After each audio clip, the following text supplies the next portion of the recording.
It's been part of history and part of human experience to be considered less than because you didn't have the gold and you didn't have the position and you didn't have the power.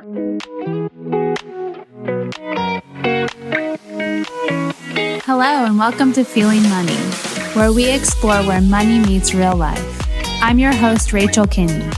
I'm a financial therapist who is curious about the meaning and power that money has in our individual stories, in our relationships, and in our wider communities. Let's get to it.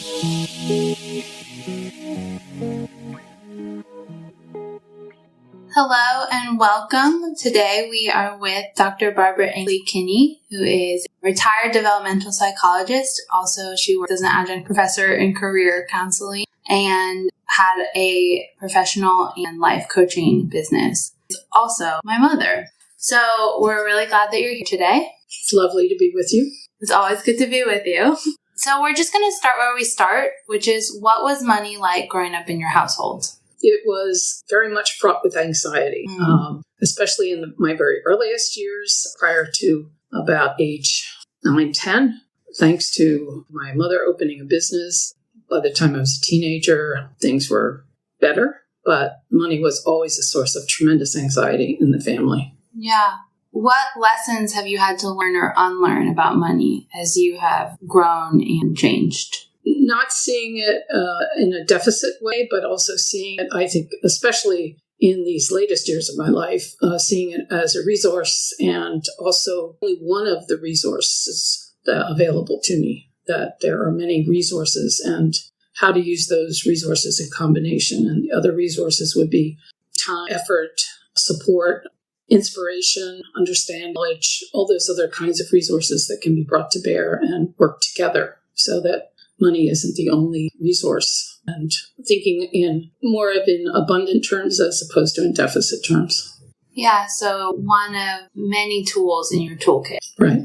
What helped you realize that? Lots of life experiences, lots of mistakes, lots of some very egregious errors and then a lot of gifts. I mean, I've been very blessed in many ways that I have been supported, particularly in my family of origin and in subsequent relationships, to accumulate my education and training, and all of that has brought more awareness, as well as spiritual search and the gifts and awakenings and understandings that come from. How did your training in psychology and practicing as a teacher and as a coach and your own work becoming a spiritual leader and your own interest in spirituality, how did that help you rethink your relationship to money? Or how did that give you any insight? Well, I'm just sitting here thinking that, there were some pivotal pieces given my age and the time in history that I moved through. Having graduated from college and high school in 62, college in 66, I wasn't necessarily in the throes of the 70s, 69, 70s piece, but we had such a major cultural shift. And a lot of that had to do with rejection of money and rejection of corporate power and a rejection of the status quo. And my expression of that was to reject all of that and reject money as in being important. And a real values change for me at the end of college, so that I went off into the Peace Corps and sort of set aside. And so there was a major value shift that occurred for me at that time, that there were many more things and more important than material possessions. And I think that was a first major shift, and then allowed me to think about working with and saving others and saving the world. And I had those very strong idealistic feelings in my early 20s, and then going on to work in training in human services and committing myself. Albert Camus, in his writing, had a tremendous influence on me in terms of the only way to deal with the absurdity of life was actually to care for others and do for others and make a difference in the world. So that consumed a lot of my 20s when I really became humanist existentialist during that time. And that then set the career track for me in human services, education, serving.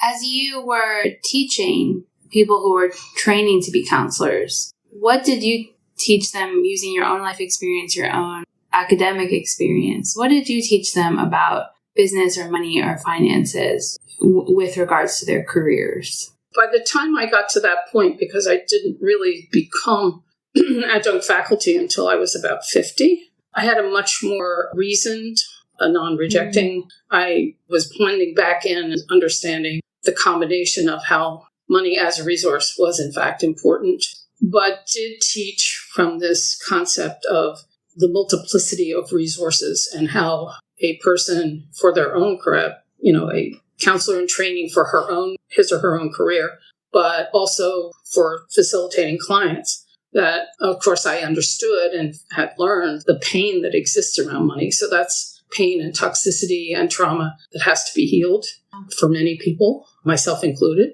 And so a much more, let's say, integrated view and reasoned view, and saw it as one more type of problem, toxic experience or trauma that people had to sort of work through and integrate if that was a problem for that particular client.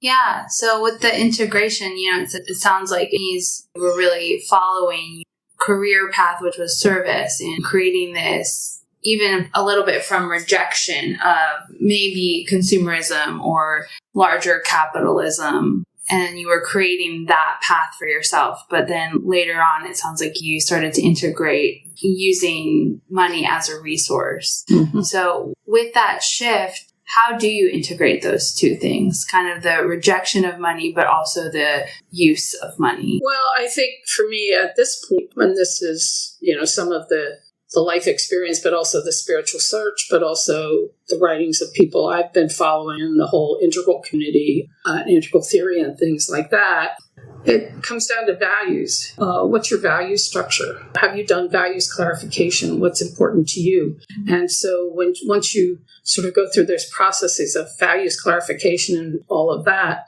then the resources then are the means to achieve or to pursue those values. But if you're thinking of it univariately as money only as the only resource, that sort of gets you to a dead end. But if you are thinking of the multiplicity of possible resources as supports for achieving or working those value sets, so it takes it at a whole nother level.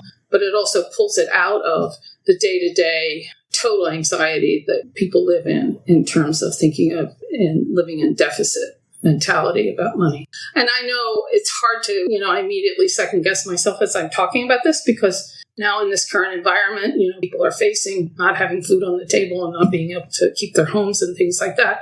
But even at that, if people could be facilitated or gifted with this concept of multiple and help to work through multiple types of resources and how they might use them.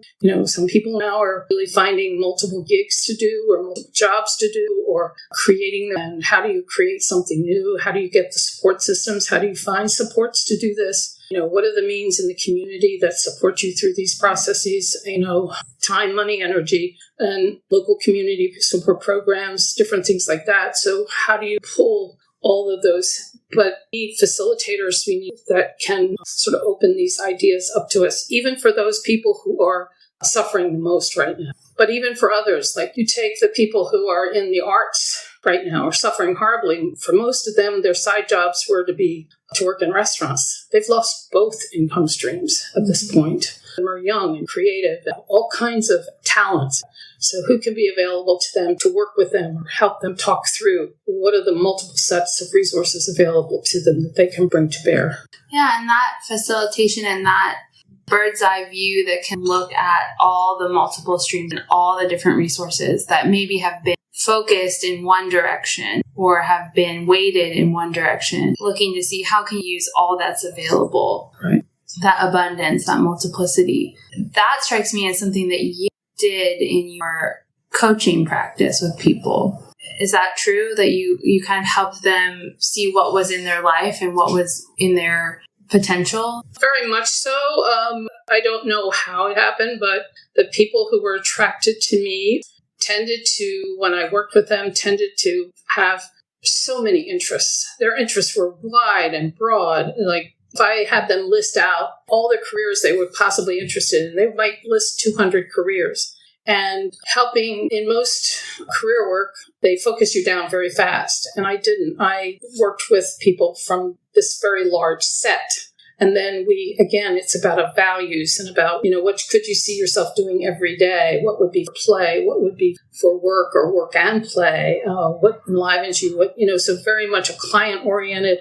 For the first time, and probably for many of these people, first time in their lives, somebody would listen to them about some wild idea that they thought they might want to do, where family members might say, oh, you can't do that. You can't make a living at that. You can't work like that. And out of it came what's next. And there are a lot of people in this current environment who could use that kind of help because they're at a dead stalemate right now, but within themselves. And so it's like helping the person pull out. When I was 5 years old, I always wanted to do X.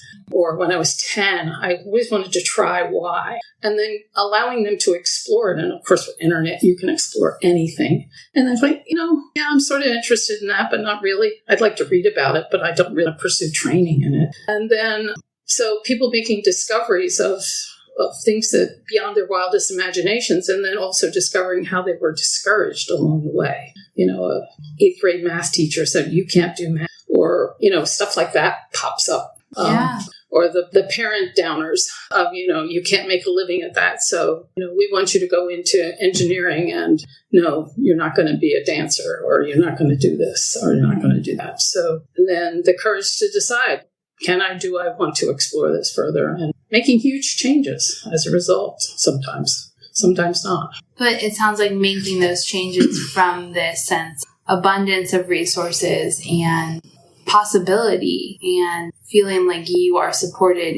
Maybe you don't have the right degree or the right family support or the right amount of money, but that you have other resources that you can deploy and use creatively. Yes. And with a full knowledge of a full picture for the first time in their lives, a full picture of everything that they're interested in, everything that they value. And that's important because they've been able to empty that out for the first time without somebody stopping them, like 2 careers through or 3 careers through, and say, well, that's enough. So it seems like a really wide lens, and kind of allowing everything to be there and seeing everything as a possible gift or strength. Right. And part of it, another piece that came out, many of these people were workaholics. Piece came out of like, what would you do for leisure, and talking about self-care and leisure also. What's really for fun? People who come in and say, I want to be an artist. But then by the time we went through the process, I want to do art for my fun. I don't want to take it into the labor market. Because once you take it into the labor market, it changes tremendously. So then finding an alternative for an actual working career where they're making the money that supports the art that they can do at their leisure. That's kind of this very both and viewpoint. It's not making decisions out of fear or out of anxiety or being trapped or pigeonholed. Right. So you have done a lot of work. You mentioned integral theory, and you've also done a lot of work around polarities. So how have those or concepts from those different wider theories play into how you think about your business, finance, money relationship? Well, I think for integral really is I call it the uber developmental theory. It is a developmental theory about basically human development over the lifespan, and pulls very much from all the traditional developmental theories, but also the developmental theories that are embedded in literally all of the world's religions. Every one of them has a developmental theory embedded within it. And Ken Wilber, who's sort of the creator of integral theory early on, studied all of these and integrated them. He's a great synthesizer. So that fits for me in the sense of it's a very positive approach because it's a belief in evolutionary process and building process. But it's also, integral theory is evolution of humanity across the millennia, we are still evolving. And how is that evolutionary process going? So that is really what I taught from. And it's very positive in the sense that we are where we are, but we are also evolving and changing. And the possibility of evolution and change is possible for each one of us as individuals. So there is growth and change and healing, positivity in that regard, learning. So that's a ground piece of it and why I was attracted to it. Polarities for me is both and thinking. There's so many. One of the teachers, Barry Johnson, really talks about using the right kind of problem solving for the right problem. So if I have an either or problem, I use either or thinking. The problem is most of the time we're using either or thinking, categorical either or thinking, yes or no. It's this answer or that answer. We put it into categories, boxes, and we solve it, and it's done. A lot of our problems that we're solving really are not either or problems. They're both and problems. So in terms of money, even deficit versus abundance, that's not really a polarity, but it's both and. So what do you gain by exploring it as both and? In its deficit form, it is extremely painful. And we see that shifting the thinking to abundance thinking. But can you only operate on abundance thinking? Maybe not. You need to integrate both together and work with both together. So first of all, examining any problem. Is it a financial problem? What's going on with my finances right now? What's the causality of why it is what it is? What are the both ends that are in there? And ratcheting up the type of problem solving and thinking and thinking approaches I'm using. I might need to use some either or thinking in the immediate, but in the long term to really solve what's going on with the finances or with even going from thinking of money as the only solution, money as the only problem, money as the only solution, is that univariate thinking. It's univariate, not multiplicity thinking, multivariate thinking, and breaking out of that. And polarity thinking helps you break out. Okay, what else can be brought to bear in that? What are some of the other factors? And doing those kinds of explorations. Yeah, it's really about not getting stuck. And it's about thinking around a problem as opposed to just trying to answer it immediately and in a reactive sort of way. Right. You've talked a little bit with me about the spirit-money split. Mm-hmm.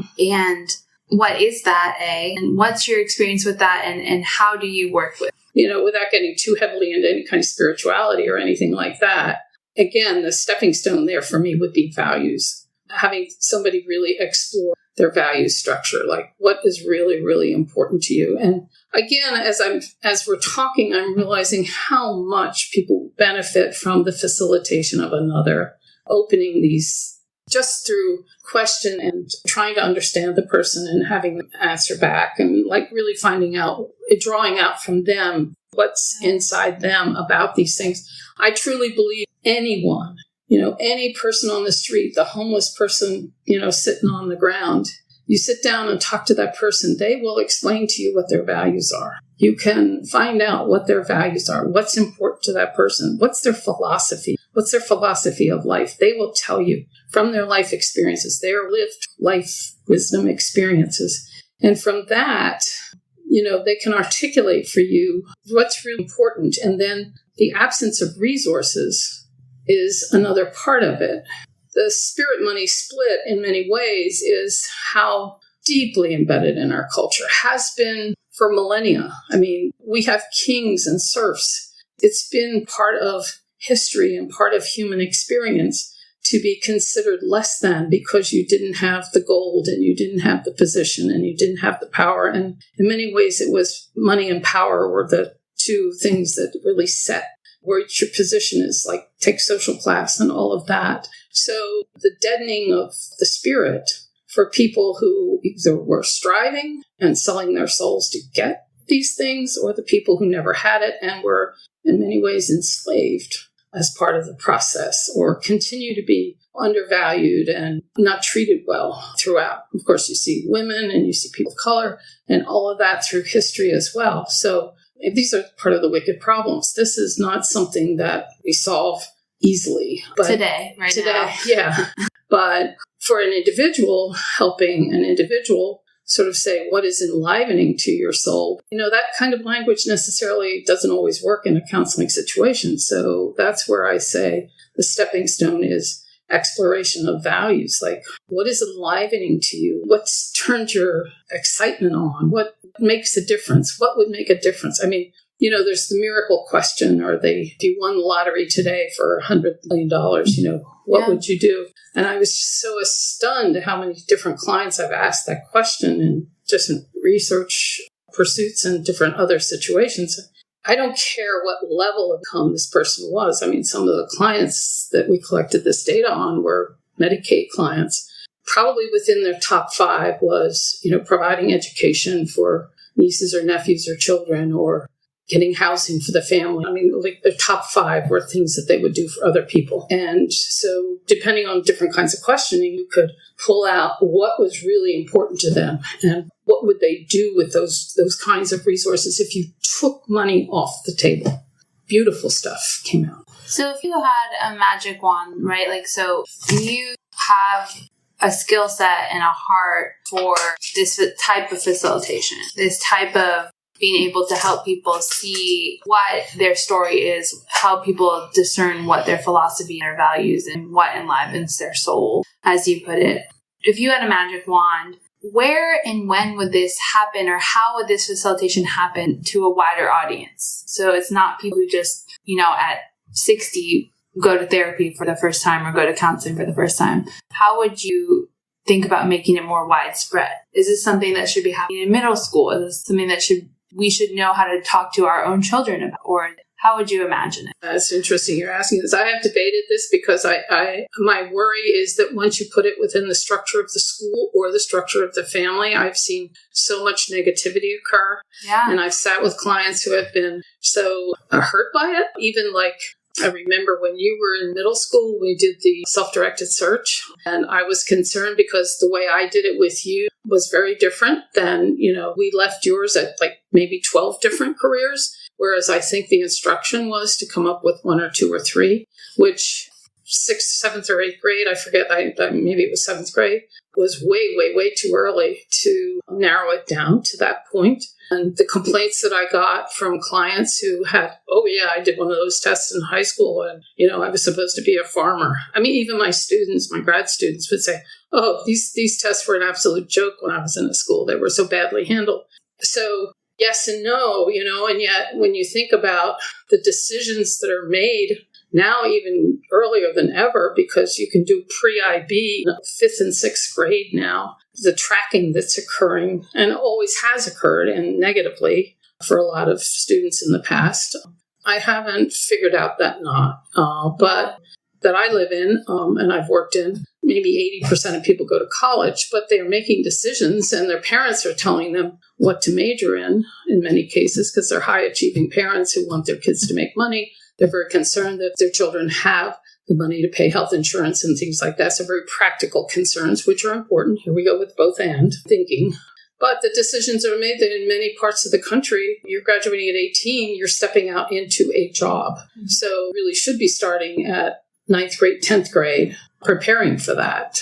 Fortunately, the community colleges are doing amazing work in helping people become technicians and technologists and HVAC training and the trades and things like that, which are really hot right now. So, but finding the right thing, if someone loves to be outside and they're being geared to sit in front of a computer for 8 hours a day, doesn't work. Or if they love to sit in front of a computer for 8 hours a day and they're being geared to landscaping, that doesn't work. Very simple examples there. Well, I think what you're saying is that when it's in the family or the school, that's already so loaded with all of the grading or the expectation or the relationship that has a lot of charge already, maybe negative, maybe achievement-oriented charge.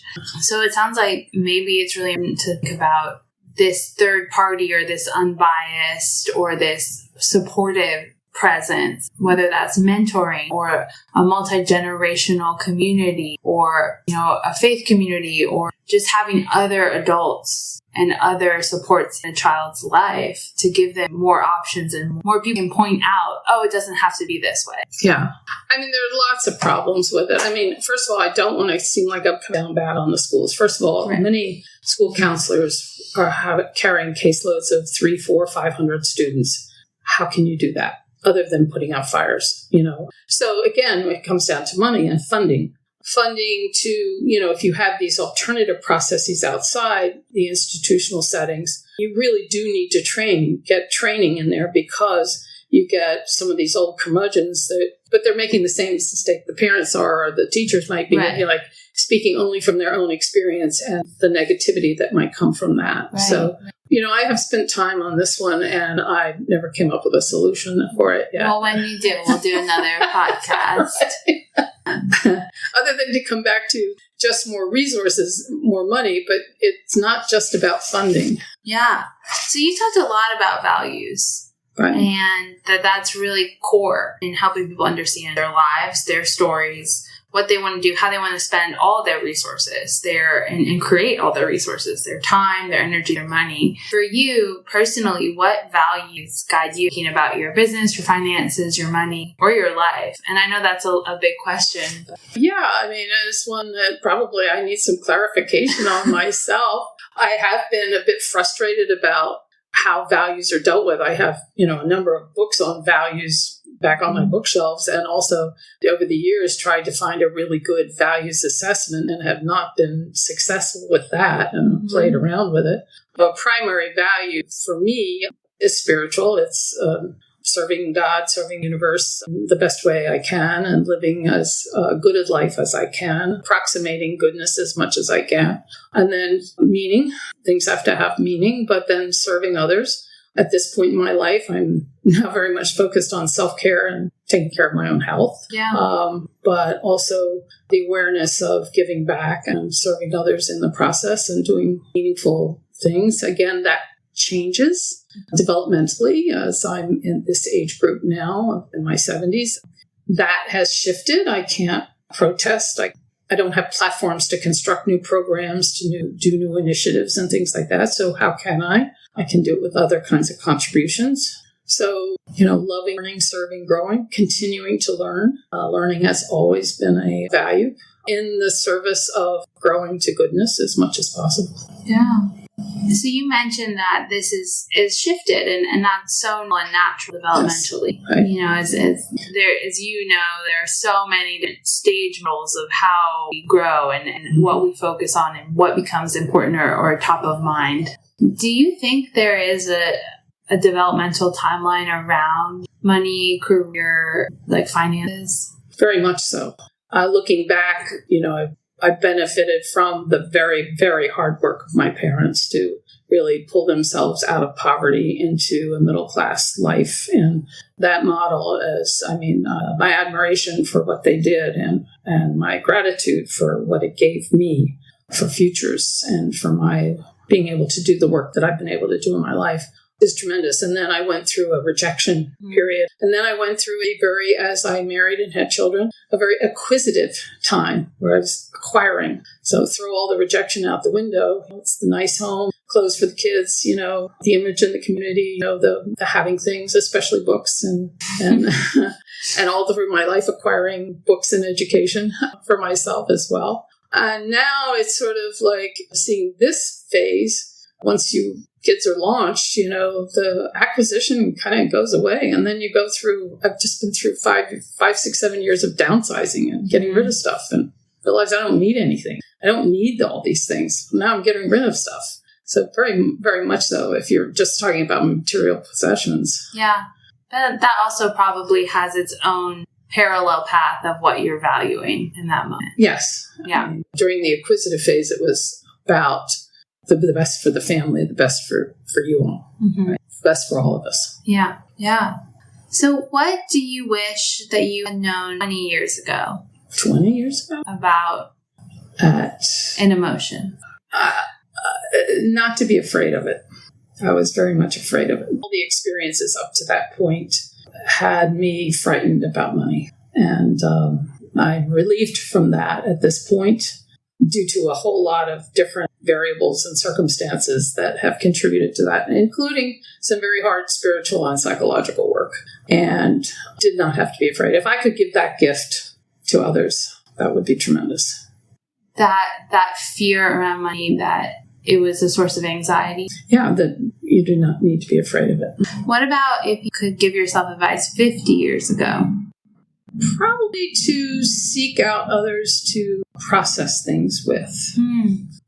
And seek out others who would understand I very much at that point in my life, I experienced a lot of existential loneliness, a stranger in a strange land in the world. And I think if I had even understood that I could find people who would process that with me and help me understand the tremendous gifts I had that I didn't really understand, or what the depths of that existential loneliness were. I mean, I did it sort of on my own, haphazardly, through reading and studying and trying to learn. I mean, it's been a lifelong search. I mean, that's what's brought me to developmental psychology. That's what brought me to spiritual exploration. That's what's brought me to integral and to polarities thinking, is sort of like trying to figure out what is it all about. And all of that was in a very embedded way, running around in my being at 26, much more clear that that's what I was doing as I got older. Yeah. But more intentional as I got older. It sounds like, though, that your work came out of that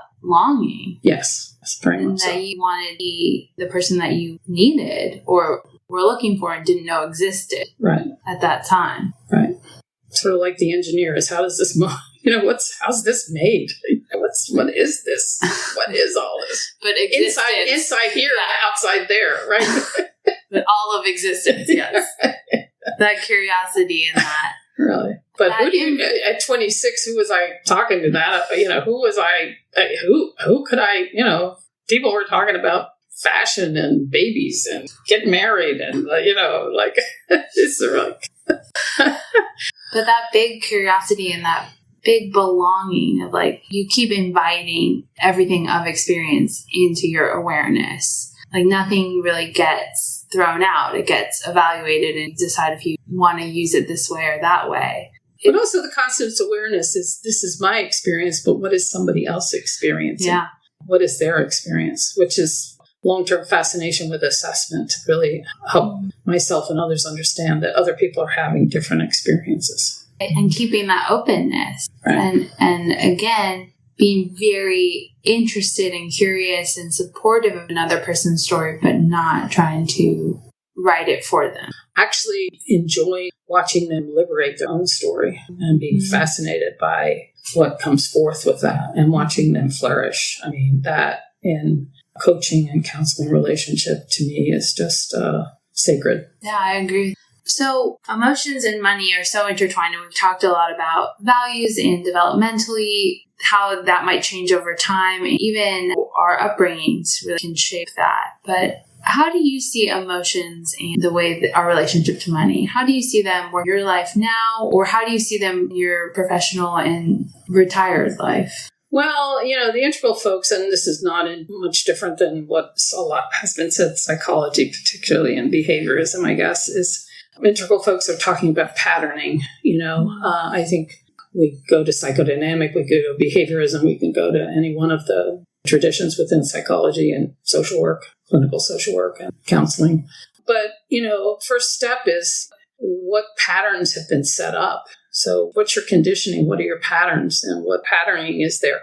So having efforts that allow you to raise that awareness. And sometimes it's so traumatic or so tinged and it's so tied up in the current problems of existence that people are really afraid to touch it. So again, the trust with the counselor and the trust of self and the safe container, the safe haven to be able to even touch some of this stuff sometime, to open it up and then to go ahead and sort of have the free, safe space to just talk it out, to open it up. I'm very much still in favor of talk therapy myself. Others have moved on beyond that, and different applications that make sense, especially if there are immediate problems that need to be solved. But eventually, the whole story has to be emptied. And I think I've gotten off from your question. I mean, there were many elements to your question, but helping people get on the road to doing that. Well, letting people, or even just personal, with your own issues or your own fears or your own patterning around money, let's say. Mm-hmm. I think about somebody in debt and so afraid to open their bank accounts. Right. Won't even open the mail. Won't even get the mail. Right. Yes, that's real. Yeah, no, it is. And understandable. It's toxic. It's, it's going to explode in your hands. Yeah. Really. or is afraid to have these conversations, or because it always led to yelling in their household or something like that, that providing a safe space or finding a safe space or finding a community or a mentor or a counselor, somebody to just be honest with it and to look at it and to realize, okay, I can handle this. I can speak this. Mm-hmm. And speaking it allows you to work with. Yeah. And, it may be stepping at it from even another topic in developing self-awareness skills. Maybe this person can't necessarily figure out why I'm not even getting mail or opening my, or figuring out where I'm. Maybe I need to talk about some other topic first to develop self-awareness skills and courage and the trusted relationship and the safe haven. I mean, you talk about what topics people would be afraid to open up with somebody, sex, money, politics. So maybe it's starting with some other topics to begin with to establish the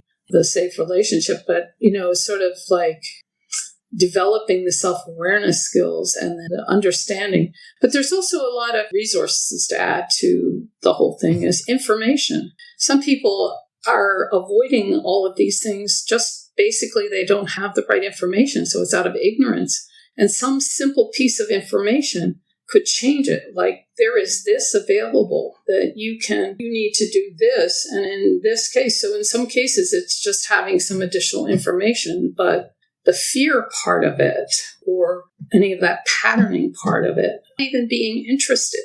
Well, not even interested. It's not anything you want to spend time on. You see it as a waste of time. Do you have the facility then to hire somebody else to do it? And how would you go about that? Mm-hmm. So sometimes there are simple solutions. No, it's not necessarily a deep psychological trauma. There may be behind it, maybe not. Maybe you were taught that you have to do everything yourself and that, yes, you do your own bills. You don't hire somebody else to do your own bills. You don't get a bookkeeper or an accountant. Well, if you're making $200K a year and you want to work only on your passions, yeah, you can afford that, and it's okay. So again, that multiplicity, moving beyond univariate thinking and into multiplicity thinking about solutions, causality, multiple causalities. But we often need, maybe you can do it because you've been working on it for a long time and have studied this, but for a lot of us, we need another person, another set of eyes, a trusted community to help us widen that way of thinking, to show us these other streams, to show us these other resources, to show us what we can't see in our blind spots. And then it is developmental, evolutionary, and it is learning. It's not about anything deeply wrong with the person or something deeply embedded in whatever. And I guess to me, this is the positivity of the developmental approach, that it's about learning and growing and changing and getting new information that can be helpful. Right. And it's available once we have these conversations. So it's important to have these conversations. It's important to create these spaces where these conversations can happen, or these communities where people can really relate to one another and bring their whole self, bring all of their story. Yeah, but I am opposed to canned processes. And that sometimes comes out of our isms in psychology, counseling, and clinical social work. And so I would much more go with what I would see as the narrative approaches, in some ways, the gifts, especially in the beginning, the gift of the narrative approach, where tell me, bring it to me, the more qualitative approaches in the beginning, especially, because to see the map of what's inside this unique person. I mean, yes, there are universals, and we can use our isms in our training structures for those universals, and they help us diagnose and do all of that. But then there is the uniqueness. Right. What is the uniqueness? And that's what I really like to understand in the very beginning, especially. Yeah, like you were saying, a person can liberate their own story. But I do think that for some people, that's so far afield of how they were raised. Yes. That we're just trying to parrot another story, that sometimes just having a place where that language is being used, or just having a conversation where people are talking about their stories might spark something in somebody. I see it, especially in the beginning, as an anthropological approach. Like, I'm Margaret Mead and I'm going into whatever. This person is this unique, like, what have we here? And the invitation to that can be very scary to people because, as you say, it's really revealing myself. And most of us, a lot of us run around most of our lives hiding or trying to shape to be acceptable. You know, of course, that starts very early in school and families of origin and all of that. But that invitation to really open up. And I don't know about you, but I mean, for myself, when I've been in therapy, you know, I find myself, or even in conversations with friends, I find myself, wow, I never thought that. I never knew I thought that, you know, and like, where does insight show up? It shows up there, you know, and creating the opportunities for people to have those situations. For people to encounter themselves and their own story. Right. I love that. So we could probably talk for the rest of our lives, which hopefully we will do. So lucky to have you as a conversation partner and a mom. Mm-hmm. She's not only very smart, she's also a great mom. So I'm just going to end with our final 5 questions that we ask everybody. So what do you love spending money on? You know, even 5 years ago, I would have said books. At this point in my life, I would say gifts. Gifts. What do you hate spending money on? I don't like to waste money if I feel like I'm wasting it. You know, I'm like overpaying for something and that money could go for something else. And when I say gifts, I would also add donations at this point. If I gave you $1,000 right now that you had to spend on somebody else, anybody else, or other people, what would you do with it? I would find a need within my family and or do a donation. What's on my mind very much right now are people suffering from the COVID change, lost jobs, lost not having food, losing their homes, homeless people. I mean, that's education for children, especially children who are not children, you know, whose parents are working 2 and 3 jobs, or there's no childcare, or not necessarily somebody at home that can supervise homeschooling. So I'm beginning to look for those kinds of programs to support in some kind of way. Yeah. What is your biggest money mistake, your toughest money choice that you've had to make? Making the decision to reject money in my early 20s and to abdicate on me in mid-30s. Was that a mistake or a choice? They were both. And the last question, one you're familiar with, you brought it up. If you got an insane windfall, won the lottery, what's one just dream that you would do? I think trying to untie that knot that we talked about earlier on, especially in this environment where I am very, very concerned about, well, my dissertation was on transition from adolescence to adulthood. And I see that as key because this is the establishment of career. And it's also when people begin to marry and parent and do all those kinds of things and make very key important decisions that express themselves into their future. And I think, I have in my papers tons of programs that made it out of the paper phase and the dream phase, but how is that possible to do, to bring that, to solve that in some kind of way that, again, both and has to make sense. You know, you can't develop programs where people are, that fits some of the institutional requirements, but also could be done in such a way that people would be liberated and some other egregious mistakes wouldn't have been made in the process. Yeah. An institute or a think tank or an